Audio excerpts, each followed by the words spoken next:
onde temos práticas, fomentamos, né, práticas de baixo carbono, criamos a linha de base, né, da estimativa de balanço de carbono para a região do Maranhão.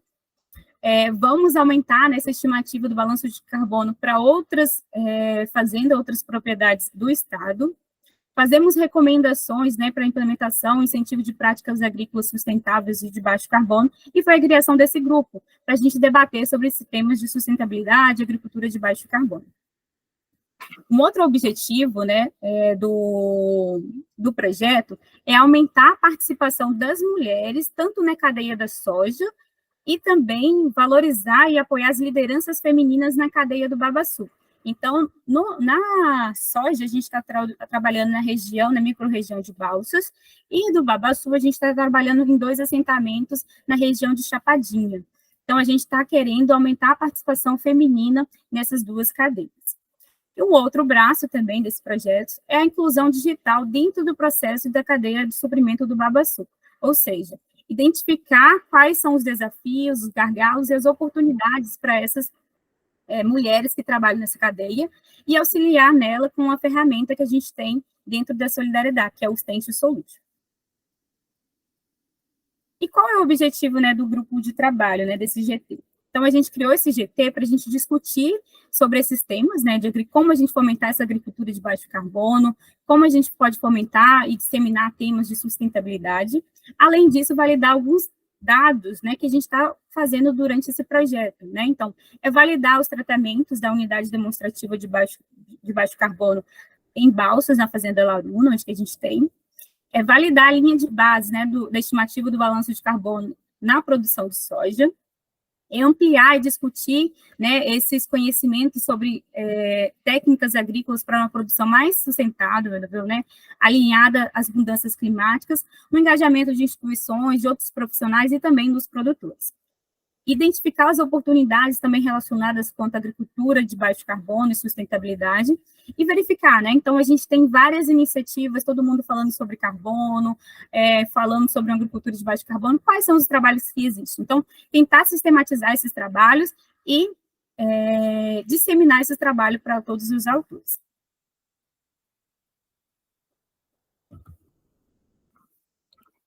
Bom, e hoje a gente vai contar com a palestra do Marco Antônio Nogueira, né, que é sobre o programa Soja de Baixo Carbono. Bom, só uma breve, eu agradeço o Marco e toda a equipe da Embrapa que está aqui presente, e os demais. Muito obrigada pela disponibilidade, né, em falar um pouco para a gente sobre esse programa Soja Baixo Carbono da Embrapa. Só uma breve introdução do Marco, né. O Marco é graduado em Agronomia pela Unesp de Jaboticabal, mestre e doutor em solos e nutrição de plantas pela Exalc, e também teve um programa de doutorado sanduíche na Universidade da Alemanha e cientista visitante na Universidade Estadual da Carolina do Norte, nos Estados Unidos. É atualmente pesquisador da Embrapa Soja e atual secretário executivo do Comitê Gestor do Portfólio Insumos Biológicos da Embrapa. Membro também do Comitê Gestor do Programa Soja Baixo Carbono da Embrapa Soja. Ele orienta nos programas de pós-graduação em Microbiologia e Agronomia da Universidade Estadual de Londrina e atua nas seguintes linhas de pesquisa: bioindicadores e qualidade do solo, fixação biológica de nitrogênio e tolerância à seca. Marcos, muito obrigada pelo convite. Fique à vontade agora para fazer sua explanação. Nós que agradecemos, Camila. Boa tarde a todos. É um prazer aqui estar com vocês nessa tarde falando desse assunto, né, que tem ganho cada vez mais dimensões e importância, né, na discussão não apenas nacional, né, mas também global. Então, é um assunto que está aí em evidência e não tem como a gente fugir dessas discussões, né? E ouvindo você falar da apresentação, da atuação de vocês, do grupo da Solidariedade, né, sobre o programa de vocês, eu encontro muita semelhança com o que a gente está propondo aqui também pela Embrapa, né? Queria perguntar se vocês estão enxergando aqui minha apresentação. Ixi, voltou aquele problema, né? De apresentar. Um momentinho só.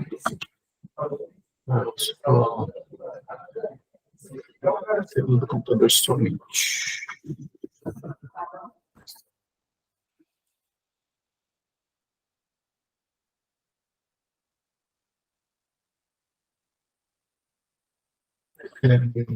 Ela chega agora?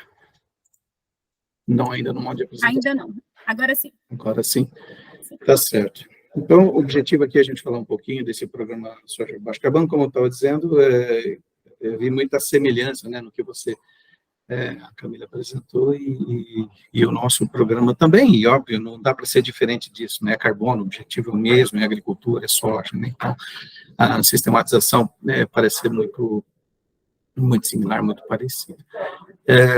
Nós estamos, então, trabalhando aqui, fazemos parte desse grupo de trabalho aqui também na Embrapa Soja. Ele começou com a nossa a mudança aqui da chefia da unidade, né? Atualmente, o nosso chefe de pesquisa, ou melhor, chefe geral, é o doutor Alexandre Nepomuceno, né?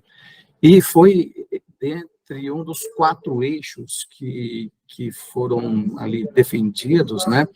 Quando ele começou a atuar aqui na chefia da unidade, né? Então, foi composto esse grupo de trabalho, né? Que, obviamente, ele é participante também. A nossa chefe de transferência de tecnologia, a Karina Rufino, do grupo aqui da Soja Baixo Carbono, o Henrique De Biasi, que é o meu colega aqui, é o coordenador, eu sou o vice-coordenador, Roberto também participa com a gente nesse grupo, né? E o Luiz Stutz, mais da parte de contratos, regulação, que é da nossa equipe aqui do setor de transferência de tecnologia também, né? Então, falando um pouquinho aqui do nosso programa, né, do nosso objetivo, né, qual que é o objetivo desse programa Soja Baixo Carbono? É reunir aí um conjunto de atividades de pesquisa, desenvolvimento e inovação, né, objetivando estabelecer, implementar e operacionalizar um protocolo de certificação. E esse protocolo, claro, voluntário, né, ninguém é obrigado a fazer, de terceira parte, não somos nós que vamos fazer, né, a gente só vai gerar as bases e alguém vai assumir isso, né, com embasamento científico, reconhecimento internacional, que é importante, né, os nossos compradores estão lá fora, composto aí por indicadores que sejam mensuráveis, reportáveis e verificáveis, né, os tais MRV, né, para a atribuição da marca conceito chamada soja baixo carbono, esse SBC, para diferenciar e agregar valor à soja produzida com o uso integrado de práticas e tecnologias sustentáveis, né, que reduzam o potencial de aquecimento global por tonelada de grãos produzido, né? Então, aqui o nosso foco é no produto, né? Ou melhor, no sistema de produção de soja, né?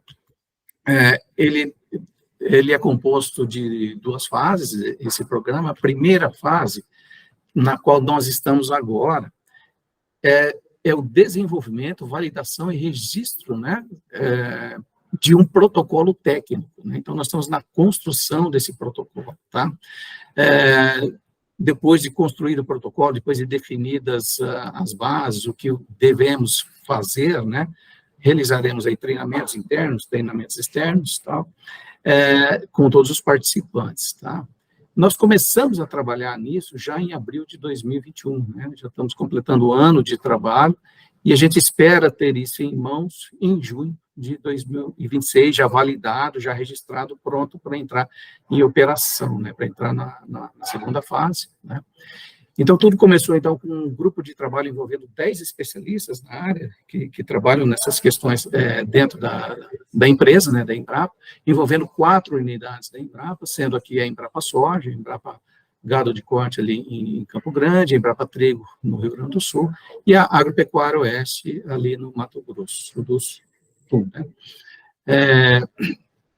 Claro, contamos com o apoio técnico do Ministério da Agricultura, através da Fabiana Vila, que está lá ela é originalmente da Embrapa, né, tem trabalhado conosco também, e orientou e trabalhou da criação do protocolo carne carbono neutro, né, e claro, nós trazemos todo esse feedback, essa experiência também da criação do protocolo carne carbono neutro, né, junto com os colegas lá da Embrapa Gado de Corte, que trouxeram lá os caminhos das pedras, né, da criação desse protocolo, e nós tentando aqui implementar isso para a soja também, né. Então, é um projeto que visa uma parceria público-privada, né, com participação do setor produtivo, né, não vem só da nossa ideia, só da nossa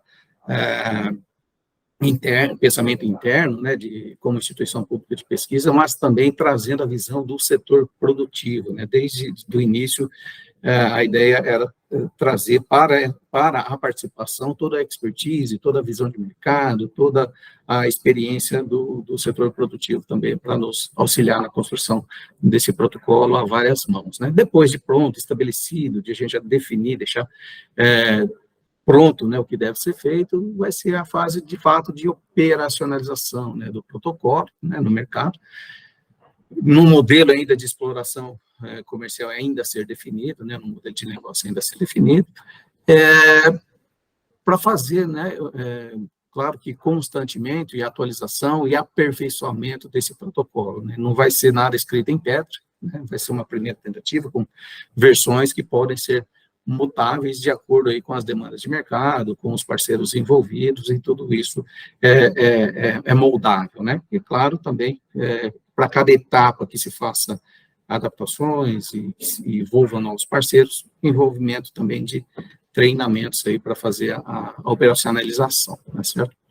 Então, é um projeto que nós chamamos de projeto de inovação setorial, né, no nível pré-competitivo, no modelo de parceria público-privada. A gente traz parceiros privados para essa discussão, para ajudar nessa construção, né? Então, no ano passado, nós realizamos várias reuniões, né, várias conferências aí com potenciais parceiros dos mais variados perfis, desde bancos, seguradoras, cooperativas, traders, empresas do setor de insumos, né, vários atores, né, desse cenário aí do sistema de produção de soja.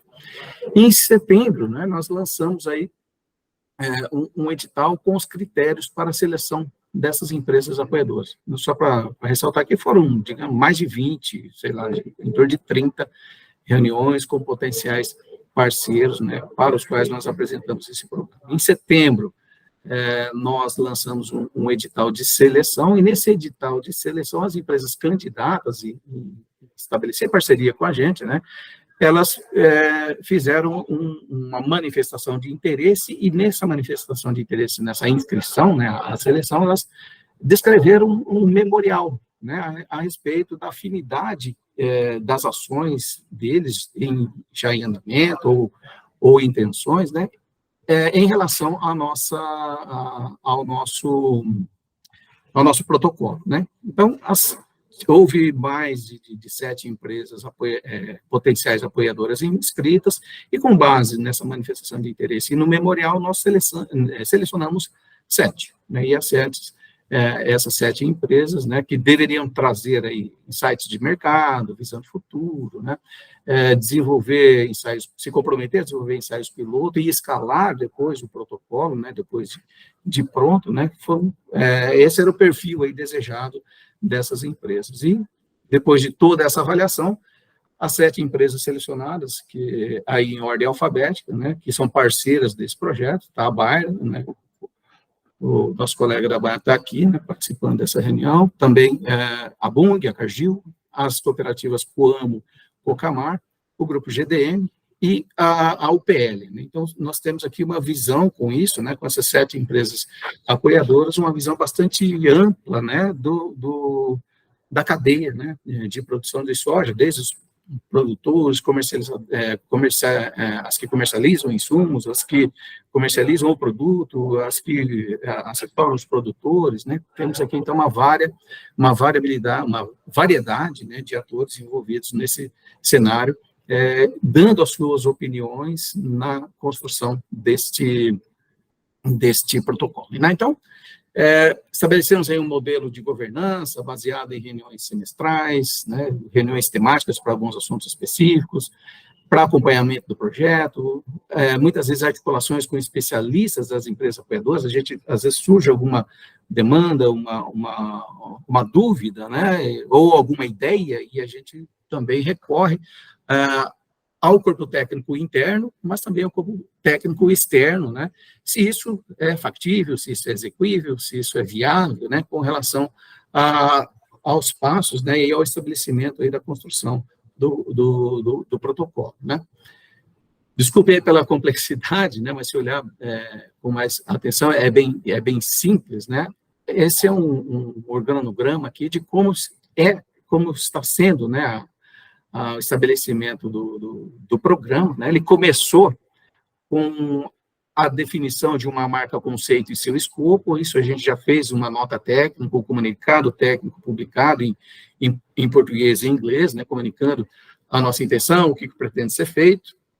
Nós criamos uma logomarca que já foi registrada, já recebeu o registro do Instituto Nacional de Proteção Industrial, né, já temos o certificado de registro. Nós estamos aqui nessa etapa 3, digamos ali, 80% dessa fase já está cumprida, né, que seria a elaboração das diretrizes técnicas. Nós já fizemos várias reuniões preparatórias, tanto com pesquisadores internas, né, com parceiros da Embrapa, outros parceiros externos. Nós ouvimos bastante os atores aí do mercado, elaboramos algumas propostas e submetemos às oficinas com especialistas, inicialmente com especialistas internos da Embrapa, foram mais de 60 envolvidos, e oficinas depois também com as empresas apoiadoras, né? Então, nós discutimos, já debatemos bastante temas que devem ser considerados na elaboração do protocolo, né? E fazendo todas essas reuniões e também sempre tendo uma assessoria de uma certificadora que opera no mercado, né, que já tem uma visão de operação desses protocolos no mercado. Então, digamos que nós estamos aqui com a elaboração das diretrizes técnicas em torno de 80%. O próximo, ou seja, definindo o que vamos fazer. Nas próximas etapas, nós estamos trabalhando sobre como fazer. Na verdade, sempre acaba sobrepondo alguns pontos, né? A gente já tem discutido alguns pontos mais sensíveis, onde a gente tem mais dúvidas, as coisas já começam também a fluir simultaneamente, né? Nessa primeira fase aqui, fazendo simulações, e partindo aí para a aproximação de um primeiro memorial descritivo e lista de verificações que a gente espera tê-la em mãos já no início da próxima safra, né? Na transição dessa safra para outra, seria a validação desse protocolo no campo, com o estabelecimento de pelo menos 25 unidades piloto nas 5 macro-regiões produtoras de soja no Brasil, né, é algo bastante grande, né, eu vendo vocês falando aí do Maranhão, já dá um trabalho enorme, né, e a gente tem como objetivo levar isso para todas as regiões, as macro-regiões produtoras de soja do Brasil, né, pelo menos 5 unidades pilotos nas 5 macro-regiões, totalizando pelo menos 25 unidades pilotos, todas, claro, com o apoio dos nossos colaboradores, né? Seriam áreas comerciais, né, representativas aí das macro-regiões, e, claro, com a participação das empresas, né? Encontrando dificuldades, a gente vai passar por uma fase de adequação, né, às normas nacionais e internacionais, demandas de mercado, consultas, sempre com consulta ao setor produtivo. Então, é algo que vai ser moldado, né, ao longo do tempo, sentindo as dificuldades, fazendo as adaptações necessárias. E, claro, que sempre fazendo publicações desses resultados, dessas observações, para tornar sempre o protocolo muito claro, né, muito transparente. Nesse primeiro momento, também a gente está fazendo uma organização e análise aí da base científica de dados, estabelecendo os baselines para as diversas macro-regiões produtoras de soja do país, né, um trabalho muito grande, envolve análise de bancos de dados gigantescos e também a prospecção da literatura externa, que é a nós, né, a externa a Embrapa. Então, existe um trabalho muito grande de compilação disso tudo para poder fazer o estabelecimento aí de várias... para a gente conhecer a linha de base aí das mais variadas regiões, né? Chegando lá no final, o objetivo final é registro do protocolo do Ministério da Agricultura, o registro desse memorial descritivo mais lista de verificação definitiva, depois da sua validação, né? E daí para frente é treinamento dos técnicos, inicialmente das empresas apoiadoras, né? Como um reconhecimento a esse apoio inicial que foi dado, né? Em boas práticas agrícolas, né? E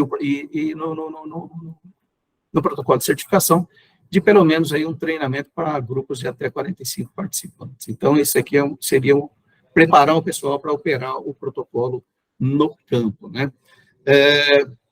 Como a gente fez aqui as oficinas com os especialistas aqui da Embrapa, de setembro a outubro, né, de 22, sob mediação de uma equipe do Senai, usando aquelas ferramentas chamadas de Design Thinking, né, nós reunimos aqui 67 profissionais de 16 unidades da Embrapa, abordando os mais variados temas aí, sobre desmatamento, mudança do uso da terra, intensidade de emissões de gases de efeito estufa, índices para basear os dados do protocolo, né, e opções de linha de base, né, que tipo de linha de base a gente deveria usar, questões de requisitos de propriedade, métricas e adoção de boas práticas agrícolas, tudo isso foi discutido, né?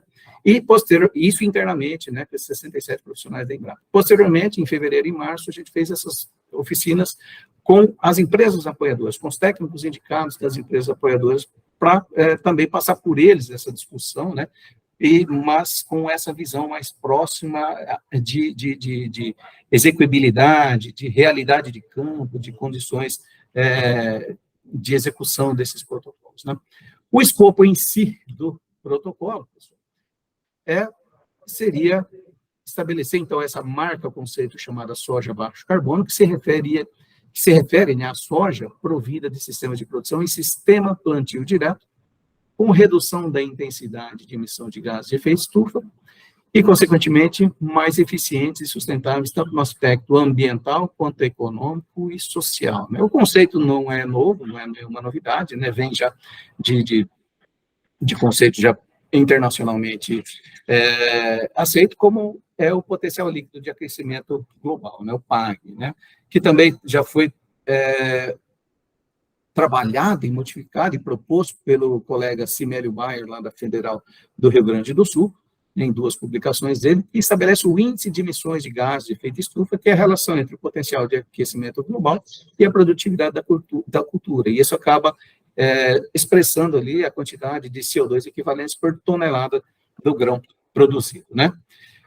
E o PAG, né, a parte do numerador dessa equação, ela é decorrente aí de uma outra equaçãozinha, que é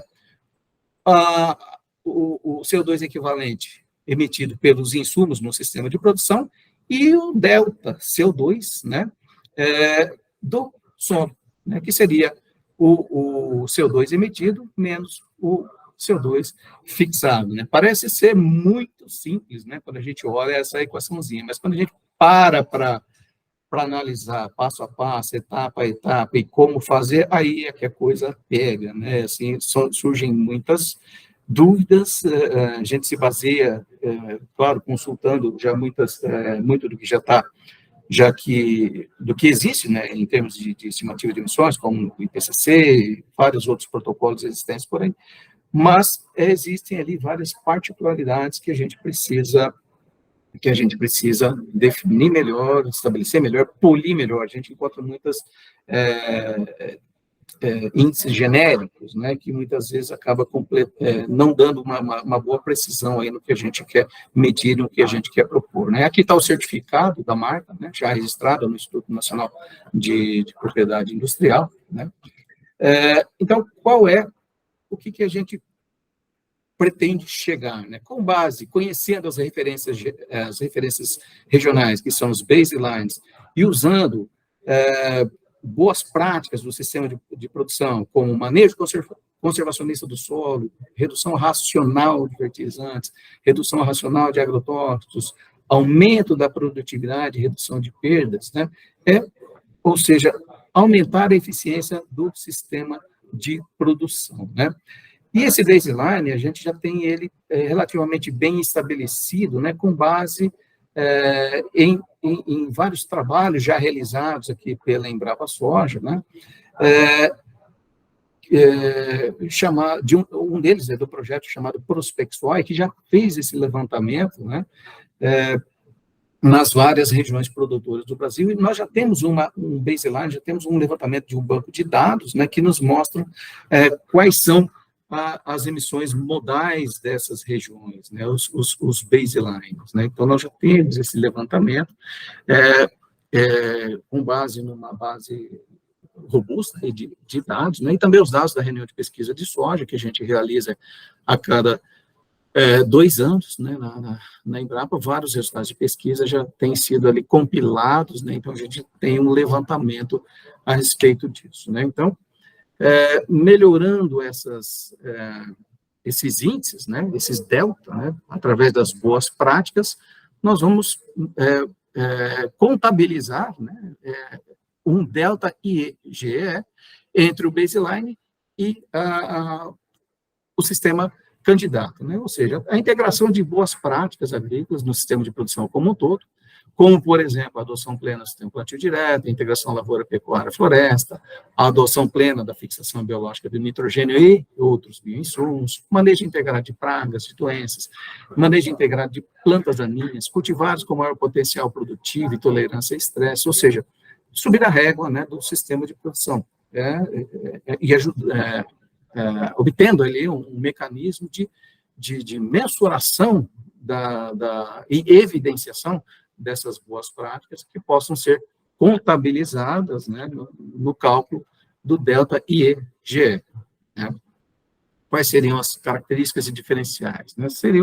São métodos aí baseados em ciência, né, science-based, para levantar esses critérios, diretrizes, indicadores, parâmetros embasados, né, na ciência, né, em parâmetros cientificamente embasados, né. O objetivo é a certificação do processo de produção de soja e não da propriedade. Então, nós não temos aqui foco em propriedade. Claro que alguns requisitos mínimos de propriedade precisam ser cumpridos, né? Mas o objetivo aqui não é fazer um inventário de propriedade, mas do sistema de produção da soja, tá?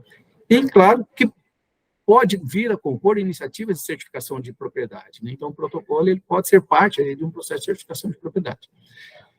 Esses baselines, padrões, eles serão regionalizados, né, não apenas dentro das macro-regiões, mas entre as macro-regiões, mas dentro das macro-regiões também, porque a gente pode ter várias variações, né, dentro de uma mesma macro-região, que são enormes, né, macro-região produtora, podemos ter diferenças muito discrepantes entre uma e outra para adotar esses baselines. Então, a gente pretende adotar esses padrões regionalizados, né, e, claro, observando a eficiência econômica, né, de custos e produtividade da cultura, né.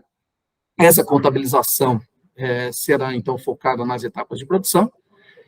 Ninguém é obrigado a fazer, é uma certificação voluntária, privada e de terceira parte, né? Às vezes a gente divulga aí o programa, alguns mais afoitos acham que seria entre aspas, aí uma burocracia a mais, e a gente acaba recebendo algumas críticas por causa disso. O programa é totalmente voluntário, adota quem quiser, né? Quem enxergar uma oportunidade de negócio na certificação da sua soja.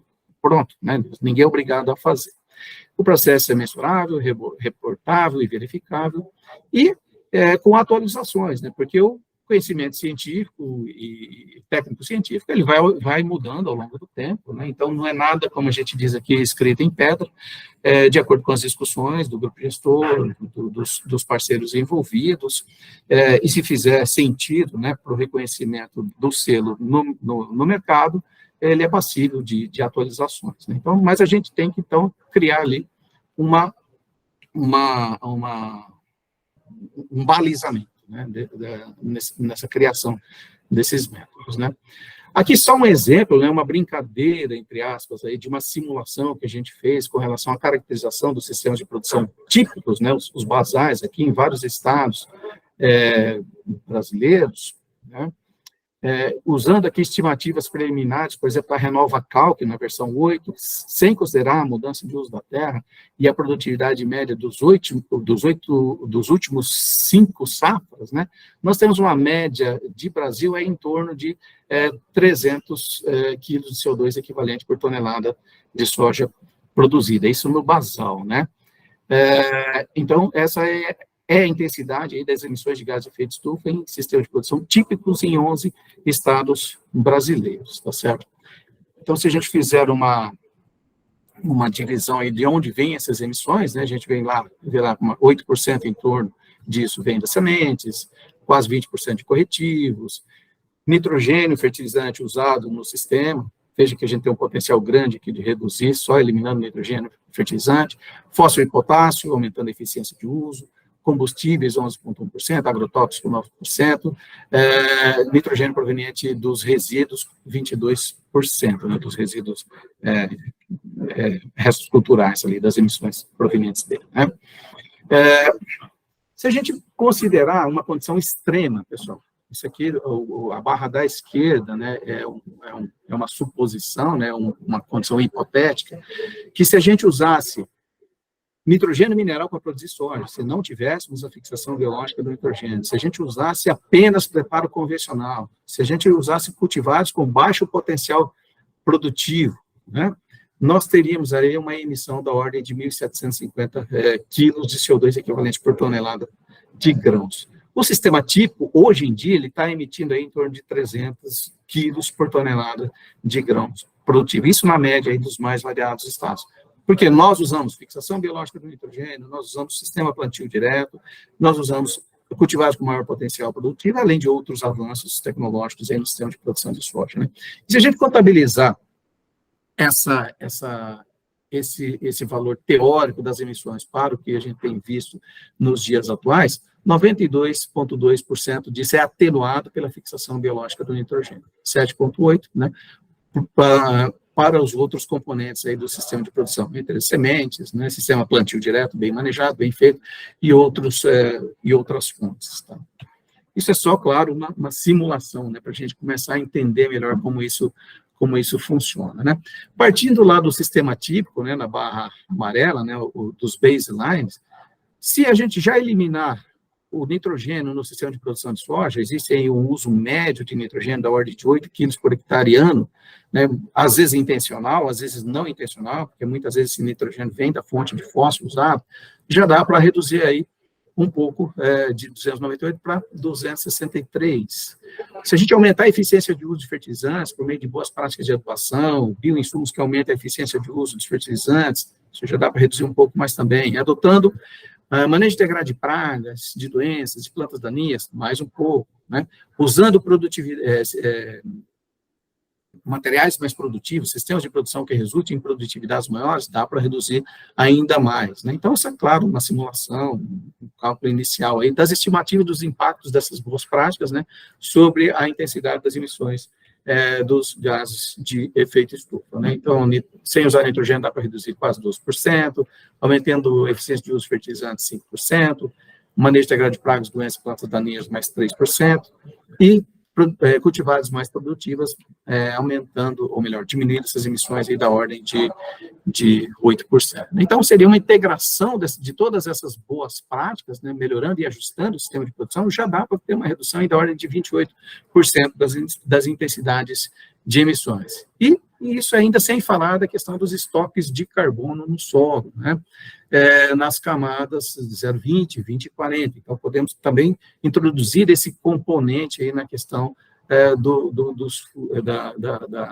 do carbono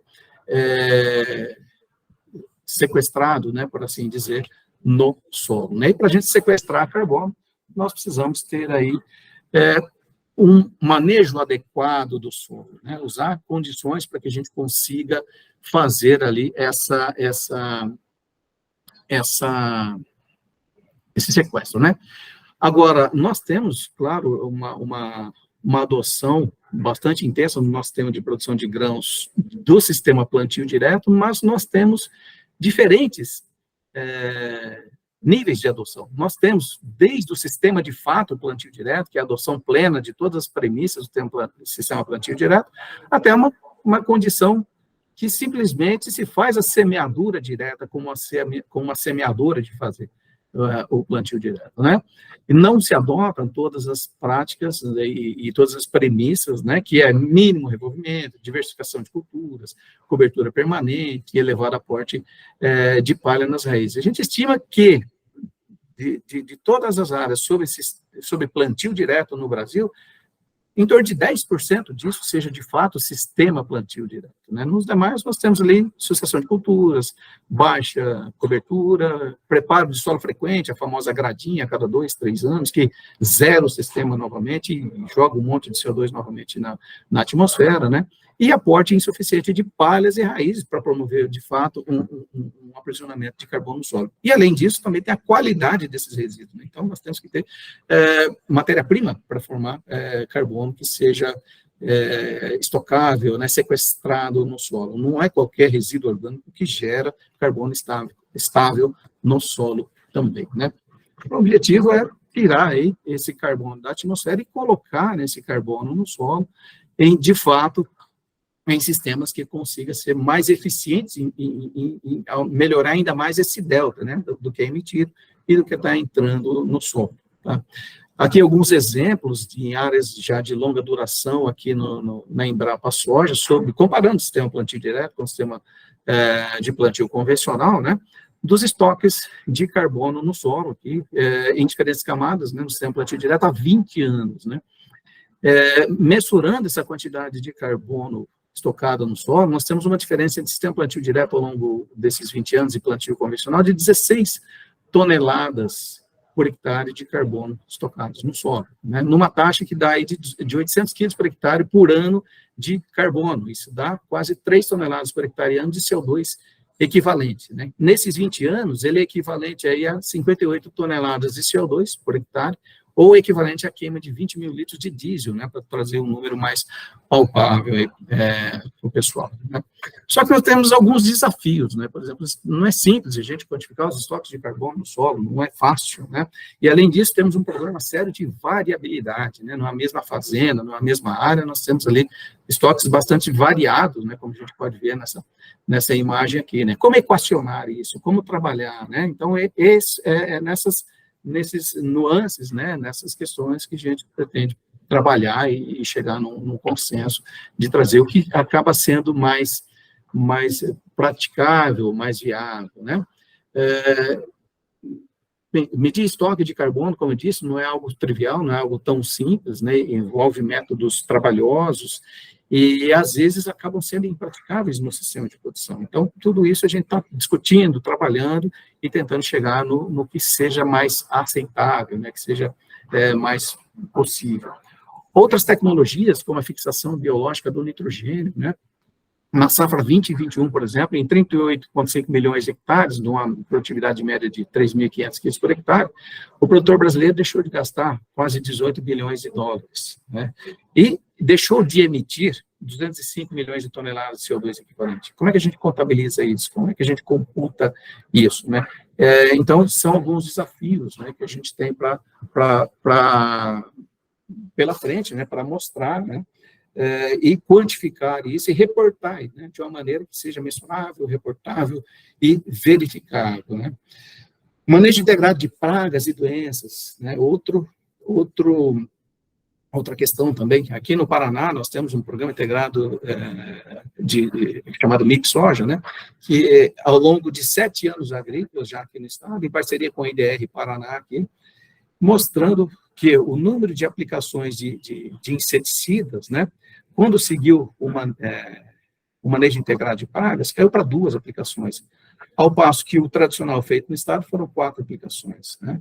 O custo, né, de controle por hectare, ele foi de 2,1 sacas de soja quando seguiu o MIP, foi 4,4 sacas quando não seguiu o MIP, né? E a produtividade foi equivalente, né? Ou seja, não perdeu produtividade porque se fez com manejo integrado de pragas, né?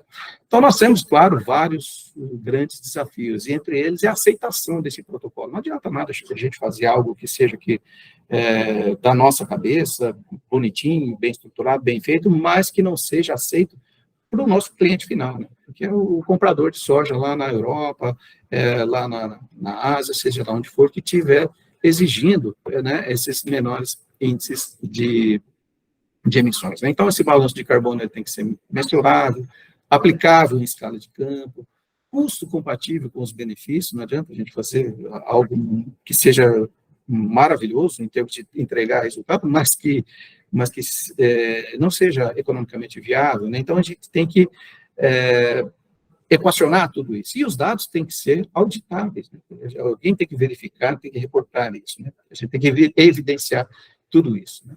tem que, ao mesmo tempo, expressar as particularidades da produção de soja no Brasil inteiro, né? Vocês estão aí trabalhando no Maranhão, estão vendo uma condição muito peculiar, muito particular dessa região, mas esse protocolo nós pretendemos que seja, claro que com as suas adaptações regionais, tenha uma escala nacional, né? E outra coisa, seja aceito pelos produtores brasileiros que topem, né, em executá-lo e torná-lo viável também, né?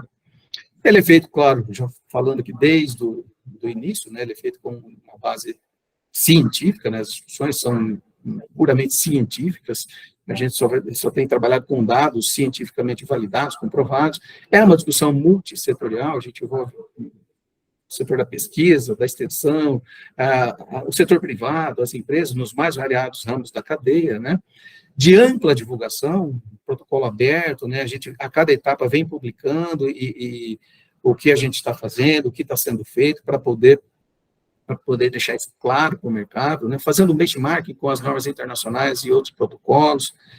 Na etapa seguinte, vai ser validado em todo o território, vai passar por aprimoramento contínuo, né, todo tempo a gente tem condições de fazer ajustes, né, e pode ser muito bem integrado com outras iniciativas, inclusive para diluir custos, né, de produção. De repente, a gente compõe uma parte de alguém, ou alguém constitui parte desse protocolo que a gente está propondo também, tá certo? E integrar com ferramentas e plataformas digitais, né, claro que para facilitar o trâmite de dados. Né? Tudo isso para quê? Tudo isso para a gente ter aí essa certificação que seja aceita internacionalmente e que a gente tente mudar um pouco dessa imagem que o agronegócio brasileiro tem no exterior, né? Esse trabalho feito por um colega aí do Ministério da Agricultura em 2019, ele fez um trabalho, acho que foi de conclusão de curso, dele, uma especialização, é um diagnóstico de imagem sobre a sustentabilidade do agronegócio brasileiro sob a perspectiva da mídia internacional. Então, ele levantou, na mídia internacional, quase 2.600 artigos, né, no ano de 2019, que foram ou originais ou replicados em inglês, português e espanhol, em 1.774 veículos de mídia. Né? Nos Estados Unidos, Reino Unido, Espanha, França, Alemanha, Mercosul, BRICS, né? E vários outros países, em jornais, agências de notícias, portais, revistas, blogs e TV. Desse total, pessoal, quase 85% das notícias tinham uma conotação negativa sobre o agronegócio brasileiro.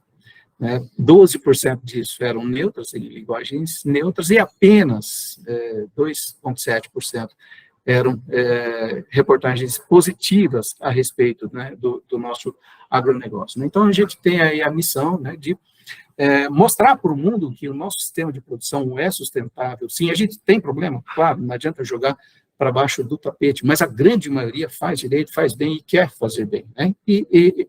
Fazer bem feito. E é isso que a gente quer com a aplicação desse protocolo, né, ter uma maneira aí de ter esses dados auditáveis, reportáveis, verificáveis, né, que possa ser auditado por qualquer um que faça certificação desses produtos aí, os mercados que exigem esse tipo de certificação. Né. Então, agradeço aí pela atenção, eu só represento aqui um comitê, né, sou o presidente desse comitê, desse grupo aqui é o meu colega Henrique de Biasi, ele está em viagem, a Roberta está aqui também, faz parte desse comitê, não sei se tem mais alguém aqui do nosso grupo gestor aqui do soja baixo carbono, né, mas o que tiver ao nosso alcance, né, ao meu alcance, a gente pode aqui conversar com vocês, tá? Então, por hora, agradeço aí a atenção e me coloco à disposição de vocês. Muito obrigada, Marco, pela explanação. Pessoal, alguém quer fazer alguma pergunta para o Marco, tirar alguma dúvida sobre o protocolo, sobre o programa?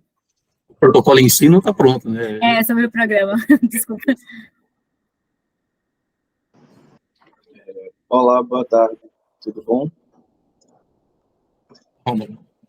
Isso, Rômulo, aqui da Federação da Agricultura do Estado da Bahia. Já tem data para esse protocolo ser publicado?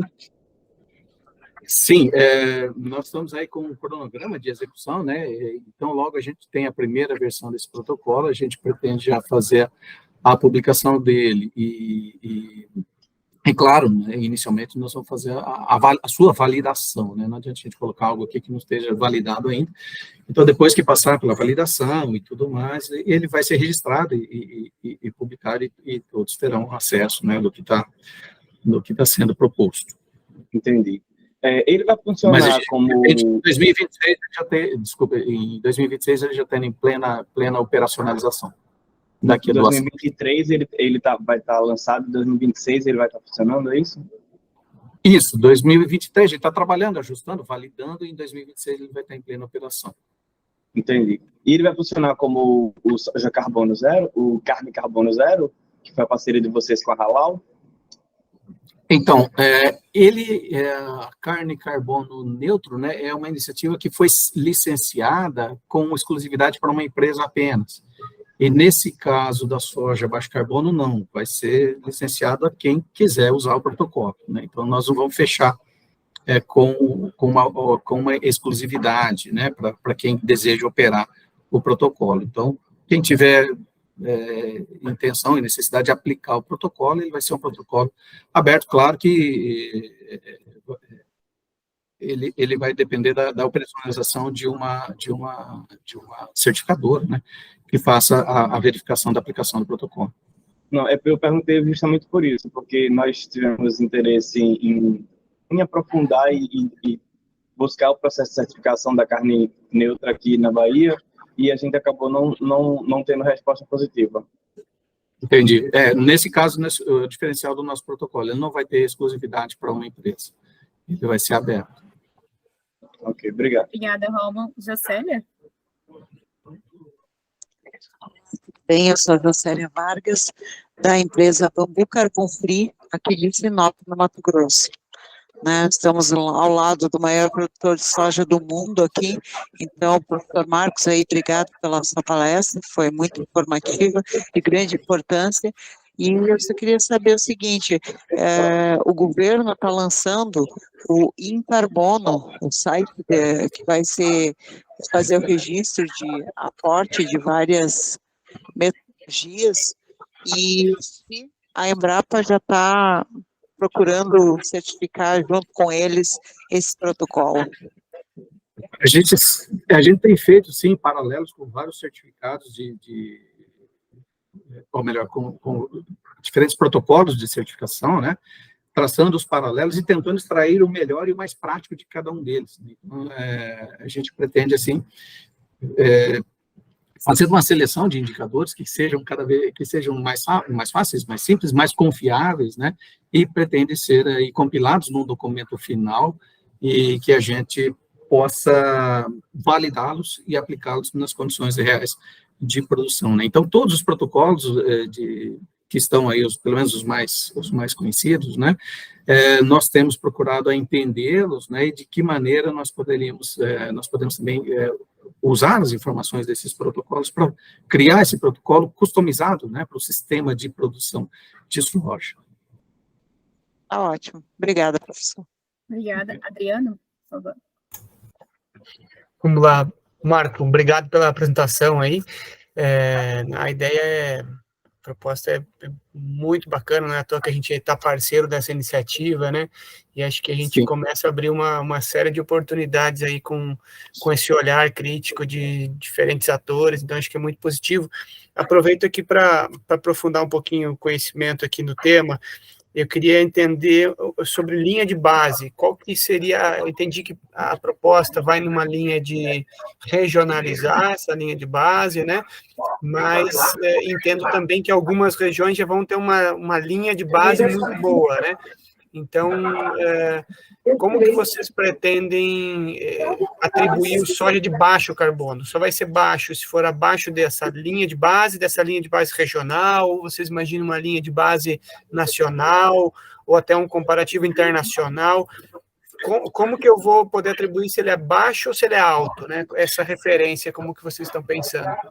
Essa é uma muito boa pergunta, e esse é um dos grandes desafios que realmente esse protocolo pretende trazer, né? E não é simples, não é fácil. Se fosse fácil, estava tudo já estaria aí, né? Então, é um desafio enorme, a gente tem trabalhado intensamente nisso, e a cada reunião que a gente para discutir, a cabeça ferve cada vez mais, né?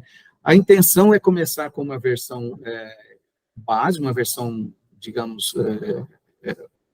alfa, né, beta, sei lá, uma versão inicial, e ir refinando essa versão, né? Claro que a gente não vai conseguir regionalizar para todos os ambientes no primeiro momento, mas a partir do momento que a gente tiver um norte inicial, um pontapé inicial, um protocolo inicial para começar as aferições e as verificações, a gente começa a refiná-lo, né? E essas regionalizações vão seguir nesse refinamento. A gente pretende entregar um protocolo que acabe mostrando, sim, a comparação com os sistemas de produção de outros países, por exemplo, para mostrar esse diferencial que a nosso sistema de produção de soja tem, né? Então, a gente está pensando e elaborando e criando aqui uma estrutura, né, de verificação, de protocolo, né, que permita também entregar esses comparativos também, né? Pensando, por exemplo, numa região que já tem produtores que adotam essas técnicas, que emitem menos, né, de que maneira nós podemos mostrar que esse produtor, que já está num nível bastante alto de aplicação tecnológica, com menos emissões, com plantio direto bem feito, né, de que maneira ele está contribuindo ali em termos de como vamos contabilizar isso, por exemplo, pelo serviço que ele está mantendo de manter o carbono no solo, em vez de ele estar fazendo o que a maioria está fazendo na região dele, né, no baseline, ou outra região vizinha, outra região próxima. Então, todos esses ajustes, né, estão sendo pensados, e a cada reunião, a cada discussão que a gente tem feito, e isso é semanal, às vezes mais de uma vez por semana, né, esses insights nos vêm à cabeça, nós estamos levantando tudo isso, né, nós estamos pensando também nessa questão, e aí chamar vocês também, né, os parceiros, né, os colegas da Embrapa, para a gente discutir isso. Por enquanto, a gente está estruturando, né, pensando em todos os problemas, todos os potenciais, e, a exemplo do que a gente já fez nas oficinas prévias, né, chamar novamente quando a gente já tiver uma linha dorsal, uma espinha dorsal já estruturada, né, para a gente aparar as arestas e juntos pensar de como resolver determinados problemas, determinadas questões. Dentre elas, essa aí também. Mas a gente já tem propostas, né? Então, essa proposta, como eu te disse, a nossa cabeça aqui, para a gente elaborar hipóteses, elaborar possibilidades, vai fácil. Precisamos saber se isso é execuível, né? Claro que a gente tem um pé no chão, mas queremos e vamos contar, claro, com os nossos parceiros da Embrapa e os nossos parceiros das empresas apoiadoras também, para a gente levar isso da melhor maneira que seja o mais execuível possível. Obrigado. Marcos, a gente tem uma pergunta aqui no chat. Quem é responsável por certificar se é o MAPA? Desculpa, eu não entendi. Quem é responsável por certificar? Não, vai ser uma certificadora terceirizada que nós vamos licenciar, não vai ser o MAPA. O MAPA, a gente só vai registrar o protocolo do MAPA ou em alguma entidade que ele designar, né? E depois a execução do protocolo vai ser através de certificadoras que têm ali conhecimento de processo de certificação no mercado. Nós vamos licenciar, né? Abre uma proposta pública e de acordo com a habilidade dessa certificadora, ela assume o protocolo de certificação. Mas não é o MAPA, não somos nós, é a terceira parte.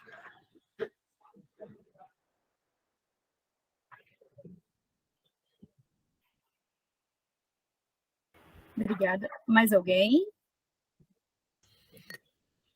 Se não tem mais, eu posso trazer uma outra dúvida aqui também, e aproveitar aí que o time da Soja de Baixo Carbono está aqui com a gente. A gente tem uma iniciativa aqui que a gente chama de Procarbono, né, já tem algum tempo, e a gente iniciou com grandes direcionadores, né, por exemplo, adotar plantio direto, planta de cobertura, rotação de culturas, mas ainda o que aconteceu, né, com o passar do tempo o pessoal tem nos dado feedback de que precisa ter adoção de uma prática específica, né, até para a gente cobrar o produtor, né, e para a gente monitorar, e para a gente quantificar o benefício daquela prática. Então, eu vi ali, Marco, que vocês estão trazendo também grandes direcionadores, né? Por exemplo, usar o manejo integrado de pragas, né? Ser mais eficientes com o uso de insumos, né? Mas no frigir dos ovos, vocês têm já alguma prática específica, né? Por exemplo, troca essa fonte de N por essa outra, né? Ou precisa reduzir a dose em tantos quilos por hectare, uma prática mais objetiva para conseguir entender se o produtor está seguindo ou não, pensando nas práticas específicas, se vocês já têm um pouquinho mais detalhado aí essas práticas. Certo. Bom, acho que a prática base ali, e duas práticas são, no caso da soja, específico da soja, é a adoção plena do sistema plantio direto, né, de fato, e o uso de fixação biológica de nitrogênio na cultura da soja, né, uso pleno, né, e sempre que possível, eliminar o uso de fertilizante nitrogenado na cultura. Agora, nós temos feito aí várias simulações, né, vendo o que pesa mais, onde que vale a pena apostar mais, o que tem mais impacto no balanço final das emissões, né? Então, tudo isso está fazendo parte aí de uma série de simulações que a gente tem feito ao longo desses meses, dessas semanas, e à medida que o protocolo está ganhando mais consistência, né, mais dúvidas surgem de nossa parte também, e aí a gente começa ali a fazer ali várias suposições, vários testes, várias avaliações, para tentar chegar e direcionar no que melhor vai ajudar a definir ali as diretrizes do programa em si, né? Mas tudo isso está sendo pensado, está sendo avaliado, né? Nós estamos aqui avaliando internamente, trabalhando com os dados, fazendo simulações variadas para chegar aí num denominador. E antes de ir para o mercado, claro, discutir com vocês, né, com as empresas apoiadoras, discutir internamente com a equipe técnica da Embrapa também, e a gente aparar ali as eventuais arestas, né, para a gente chegar com um protocolo que seja o mais execuível possível, que consiga mostrar exatamente o mais próximo possível à realidade, né, para ajudar no sistema de certificação. Bacana. Só para complementando, Adriano, a gente fez um trabalho que foi lançado no ano passado, que foi a estimativa do balanço de carbono na produção de soja no Mato Piba. Então, a gente escolheu algumas, a gente teve outros parceiros, né, foi dentro de um projeto junto financiado pelo LIF e também pelo NORAD, com diferentes parceiros, como a IBA na Bahia, FAPSEM no Maranhão e outras entidades, que a gente escolheu, foram áreas, no total, aproximadamente de mais de 150 mil hectares com soja, e a gente fez essa estimativa utilizando o GHG Protocol, né, e os indicadores que estavam mais pesando, assim, nessas emissões, que a gente fez com base na safra 2019-2020, foi a calagem. Então, quase 65% das emissões foram oriundas da aplicação do calcário, com base, né, desses dados levantados por esses produtores, essas fazendas produtoras. A segunda fonte de emissão foi o uso de fertilizantes nitrogenados. E aí, esse uso desses fertilizantes nitrogenados estava vinculado mais com culturas de segunda safra, mas a gente também tinha produtores que faziam a fixação biológica de nitrogênio, então fazia a inoculação e também fazia a fertilização nitrogenada, né? Então, a gente também tem esse gargalo, e aí outros gargalos que a gente pode estar trabalhando, né? Então, por exemplo, a maioria da cultura de segunda safra era o milho, então já tem, né, tecnologias, né, da Embrapa, como o uso de azospirilo, que pode estar reduzindo essa adubação nitrogenada, uso de fertilizantes mais eficientes, né? Então, boa parte dos produtores ainda utilizam ureia, né, no sistema. Então, dependendo do manejo da ureia, né, a gente tem uma grande parte, né, perda por volatilização de amônia, né, toda essa parte. Então, os principais indicadores de emissão foram esses, né? Então, calagem, segundo, fertilização nitrogenada, e o terceiro foi o uso de combustíveis fósseis, né? Então, o óleo diesel utilizado nas operações, né? A gente também não considerou nessa estimativa, né, a mudança do uso do solo, ou seja, a conversão da vegetação nativa para a cultura, foi mesmo olhando para o sistema agrícola em si. Aí eu coloquei o link do estudo no chat, quem tiver interesse, né, de verificar e olhar, lá tem um pouco mais de detalhe de cada estado e da região Mato Piba. Marco, você falou, né, então, que vocês têm 5 regiões, né, que vocês pretendem, né, levar esse programa, esse protocolo, fazer essa estimativa, né, o baseline dessas regiões. Nesse baseline, até puxando um pouco da pergunta do Adriano, né, e a gente tem, então, produtores que estão muito tecnificados bem lá na frente, com práticas sustentáveis, né, que a gente sabe que o acúmulo de carbono no solo não é exponencial, né, então, tipo, não é uma linha reta, enquanto mais a gente coloca matéria orgânica, a gente não tem esse acúmulo de carbono nesse solo. E aí eu queria fazer uma pergunta. O baseline, por exemplo, um produtor da região X, que seja na região do Maranhão, o comparativo dele vai ser com o baseline dessa região, né, que são as regiões produtoras, ou vocês vão fazer um baseline em geral para o Brasil? Não, o objetivo é criar um baseline regionalizado, né, também. Porque cada sistema de produção em determinada região, ele tem lá suas peculiaridades, suas variações, né, então, e a gente tem essa prospecção já feita, né, num projeto chamado Prospexoi, que já temos essas informações, esses dados já compilados, né, então, a gente não parte do nada, né, a gente já tem um banco de dados ali bastante já robusto, que está disponível e a gente já usa para fazer essas primeiras simulações que a gente tem trabalhado no protocolo. E aí uma outra, né, quando você falou, né, que apenas 10% do Brasil é sistema de plantio direto, né? Então a gente, por exemplo, no Mato Piba, a gente enfrenta diferentes problemas, né, do volume da chuva. Então são estações, né, que temos um período certo com chuva, e muitos produtores que não têm um sistema irrigado, eles não conseguem fazer uma segunda safra, ou até mesmo não conseguem fazer uma planta de cobertura, né? Vocês têm alguma pesquisa, algo em relação a quais plantas que vocês podem estar, ou quais sistemas, né, que vocês podem indicar para esse programa, para essas regiões específicas, que a gente não contém um regime climático, né, reduzido? Então, como disse, o que a gente vai verificar é dentro do sistema de produção, dentro daquela região, o que é normal para aquele ambiente em termos de produção no baseline e no sistema candidato, né, que a gente chama de avaliação. Então, ele vai ser comparado ali com valores regionais, valores regionalizados, né? Então, isso vai ajudar a aproximar a questão mais próxima do real, em termos do que a gente está conseguindo computar no sistema de produção candidato, né? Então, eu vejo que a regionalização ela é essencial na adoção desse protocolo, né? E quanto mais detalhada ela for, mais próxima do real, mais precisa vai ser essa contabilização, né? Esse é um grande desafio, de fato, né? Envolve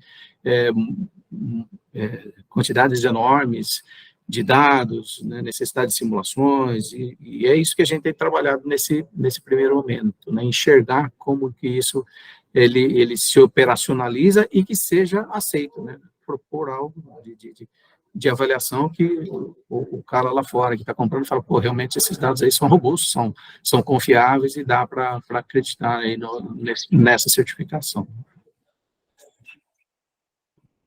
Sim. Só para trazer também um parênteses, assim, a gente está fazendo, então a gente fez esse baseline, né, então tem o dado do Maranhão, e através desse projeto que a gente está atuando pelo GIZ, a gente está tentando coletar mais dados de diferentes outros produtores, né, ampliar essa estimativa do balanço de carbono dos produtores na região, até identificar, né, como que é o perfil do produtor na região como um todo. E a gente verificou que muitos já utilizam, por exemplo, né, como cobertura ou até mesmo em rotação, né, utilização de braquiárias, outros capins, né, com milho ou não, e o que a gente está verificando também é o peso da adubação nitrogenada, principalmente na cultura do milho, né, então a gente tem um grande uso de insumos, de fertilizantes nitrogenados ali naquela cultura. Sim, e aí entra a questão de adoção de boas práticas, né, de aumentar a eficiência de uso, né, de fertilizante nitrogenado, de práticas que consigam reduzir um pouco a quantidade do fertilizante nitrogenado, e às vezes não é tão pouco assim, e mantendo a produtividade, como, por exemplo, a possibilidade de uso dos inoculantes, né, para não só a fixação em si, né, em gramíneas, é relativamente pequena, relativamente baixa, mas o que o micro-organismo ajuda em termos de melhoria da arquitetura do sistema de raízes, né, o trabalho dos nossos colegas aí da Embrapa Agrobiologia, né, com o nitrogênio marcado, né, Bob, mostrando ali o aumento da eficiência de uso da ureia pelo milho, né, quando inoculada com azospirilo, tremendamente, né, aumentando de 39% para 72%, por exemplo, de aproveitamento, 39% para 60% e alguma coisa, ou seja, praticamente quase que dobra, né, dobra a eficiência de uso. Aqui na Embrapa Soja, né, a inoculação de gramíneas, por exemplo, de braquiária com azospirilo, dobrando a eficiência de uso do fertilizante nitrogenado nas braquiárias, né? Então, com a mesma quantidade de nitrogênio, eu consigo produzir mais biomassa, né? Mais parte aérea, mais proteína. E outro ponto que a gente não dá muita atenção, é claro que vamos dar atenção cada vez daqui mais para frente, é o aporte de carbono via raízes. E esses bioinsumos, né, eles estão aí para estimular, e eles estimulam o sistema de produção de raiz, claro, aumentando o aporte de carbono no solo, que no longo prazo, isso pode estar sendo contabilizado também.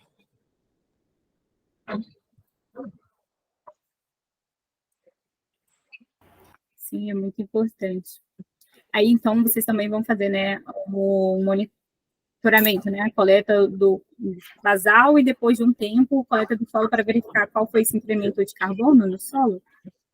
Essa é uma das necessidades de monitorar, né? Esse monitoramento ele é necessário. Então, é isso que a gente tem discutido, que também terá que haver, né? Para a gente poder fazer essa avaliação, né?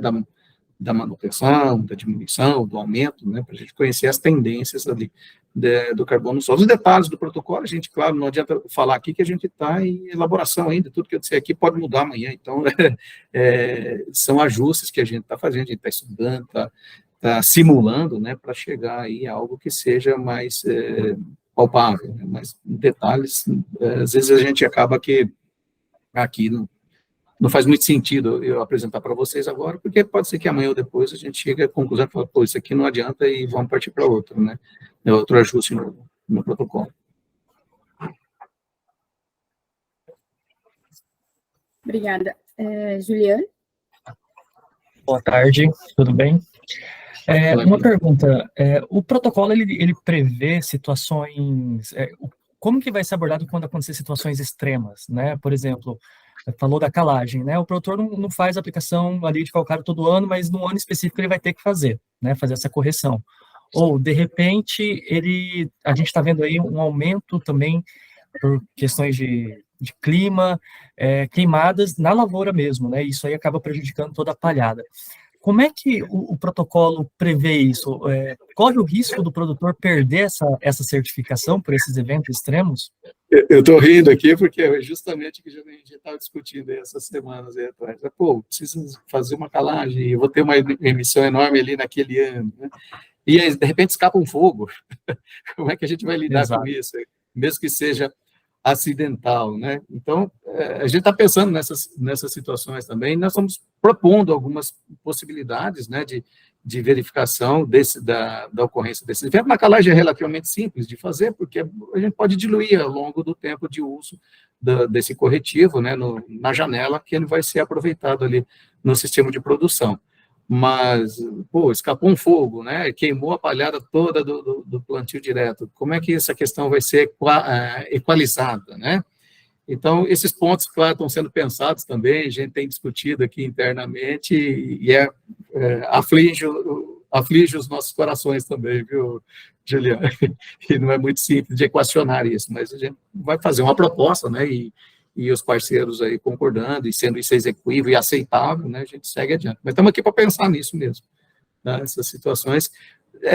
O que eu sempre falo, fazer o basicão é fácil, o duro são as exceções, né? Se for seguir um padrão bonitinho, não tem variação, é sempre aquilo, ótimo, é tranquilo de administrar. Mas trabalhar com esses tipos, com agricultura, e seja lá, qualquer projeto na vida, é saber administrar exceções, né? E no caso desse, a exceção sempre acaba sendo um complicador que a gente tem que saber como equalizar. Isso a gente está pensando aqui também em mecanismos, né, de tamponar, por exemplo, essas questões de eventos extremos. Ok, obrigado, Marco. Joia.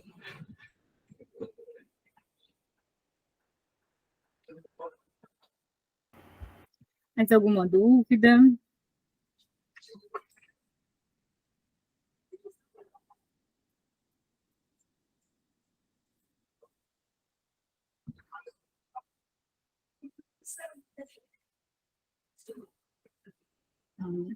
Acho que não. Marco, muito obrigada. Obrigada mesmo pela explanação, foi muito bom, muito enriquecedor.